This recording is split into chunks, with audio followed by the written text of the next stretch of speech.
invadiu a área, vai marcar, rolou, Nenê tocou, é gol! É gol, é gol, é gol, é gol, Gol! é gol, é gol, é gol, é gol, é gol, é gol do Botafogo!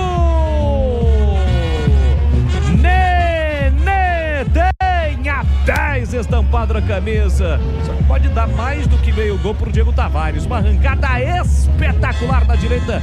De novo nas costas da Avenida Emerson. Ele invadiu a área e só rolou. Faz e me abraça. Rolou, o Nenê chegou de frente pro gol, batendo com o pé esquerdo. Aí ele não perdoa. Sem chances pro Kaique França. O veterano Nenê, 45 anos, marca o seu 7º gol no Campeonato Brasileiro da Série C. 34 minutos do segundo tempo. Festa do torcedor alvinegro paraibano. O Botafogo encaminha sua classificação. Com regência sob regência de Nenê. Botafogo da Paraíba 3, está registrado 1 pro Guarani, Breno Beretta. O detalhe é que o Emerson não estava lá. E o Diego Tavares, na Avenida Emerson, ele ganhou na corrida do Jonathan Costa. E na chegada, livrinho na área, o Nenê, que os jogadores do Guarani, o William Farias, estava acompanhando somente o Nenê, que tem 45 anos de idade, e com muita categoria estufou a bola para as redes do Kaique França, fazendo o 3º do Botafogo da Paraíba, que vai ganhando do Guarani e se classificando.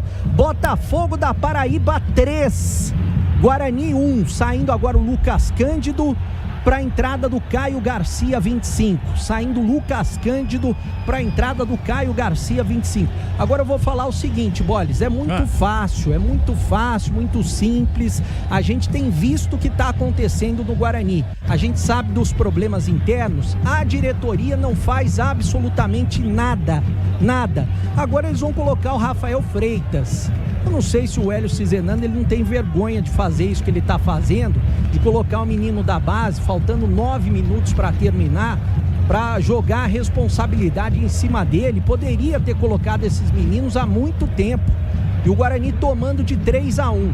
Tá muito simples, Boles, tá muito simples. O treinador não tem mais o comando do Guarani. Tá muito simples o que era para ter sido feito há muito tempo. Vai continuar com o Hélio Cizenando até o final para ser eliminado na semana que vem diante do Brusque. É o 8º jogo do Guarani, 1 vitória em 8 jogos. O Hélio Cizenando perdeu a mão, tá muito claro. Só a diretoria não vê e só o Frontini, eu não sei o que ele tá fazendo lá também que ele não vê.